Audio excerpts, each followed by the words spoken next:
ইয়েমেনের হুদেইদা বন্দর শহরে সোমবার রাতে ইসরায়েলি বিমান বাহিনী তীব্র হামলা চালিয়েছে। হুতি বিদ্রোহীদের নিয়ন্ত্রণে থাকা এই বন্দরে ৩০টিরও বেশি বিমান হামলা হয়েছে।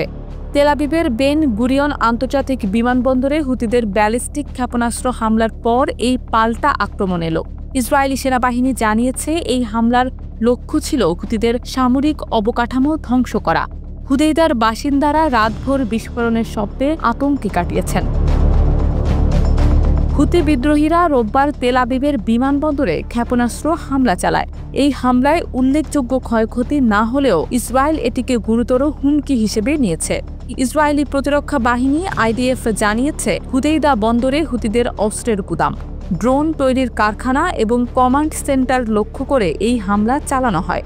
প্রায় ২,০০০ কিলোমিটার দূর থেকে ইসরায়েলি যুদ্ধবিমান এই অভিযানে অংশ নিয়েছে। স্থানীয় সূত্রে জানা গেছে, বন্দরের কাছাকাছি এলাকায় ধোঁয়া আর ধ্বংসস্তূপের দৃশ্য দেখা গেছে। হুদেইদা ইয়েমেনের অন্যতম প্রধান সমুদ্র বন্দর। এটি হুতি বিদ্রোহীদের জন্য অর্থনৈতিক ও সামরিক দিক থেকে অত্যন্ত গুরুত্বপূর্ণ। এই বন্দর দিয়ে হুতিরা অস্ত্র সরবরাহ, তেল আমদানি এবং অন্যান্য সরঞ্জাম পরিবহন করে।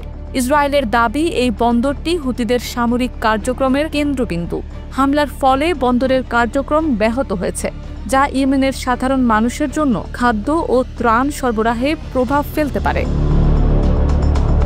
হামলার সময় সৌদি আরবের আকাশসীমা ব্যবহার করা হয়েছে বলে কিছু সূত্র দাবি করেছে। এই দাবি এখনও সামরিকভাবে নিশ্চিত হয়নি, তবে এটি মধ্যপ্রাচ্যের জটিল রাজনৈতিক সমীকরণের দিকে ইঙ্গিত করে। সৌদি আরব দীর্ঘদিন ধরে হুতি বিদ্রোহীদের বিরুদ্ধে যুদ্ধে জড়িত। এই ঘটনা ইসরায়েল, সৌদি আরব এবং যুক্তরাষ্ট্রের মধ্যে কৌশলগত সহযোগিতার বিষয়টি নতুন করে আলোচনায় এনেছে। হুদেইদার হামলায় এখন পর্যন্ত হতাহতের সুনির্দিষ্ট সংখ্যা জানা যায়নি, তবে স্থানীয় হাসপাতালগুলোতে আহতদের ভিড় বাড়ছে। ইয়েমেনের চলমান যুদ্ধে ইতোমধ্যে লাখো মানুষ খাদ্য, পানি ও চিকিৎসার অভাবে কষ্ট পাচ্ছে।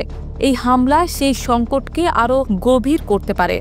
জাতিসংঘ ইতোমধ্যে ইয়েমেনে মানবিক ত্রাণ পৌঁছানোর জন্য উভয় পক্ষের প্রতি আহ্বান জানিয়েছে। এই হামলা মধ্যপ্রাচ্যে উত্তেজনা আরও বাড়িয়ে তুলেছে। ইরান, যারা হুতিদের সমর্থন করে, এই হামলার নিন্দা করেছে। অন্যদিকে যুক্তরাষ্ট্র ও তার মিত্ররা ইসরায়েলের পাশে থাকার ইঙ্গিত দিয়েছে। বিশ্লেষকরা বলছেন, এই ঘটনা ইয়েমেনের যুদ্ধকে নতুন মাত্রা দিতে পারে।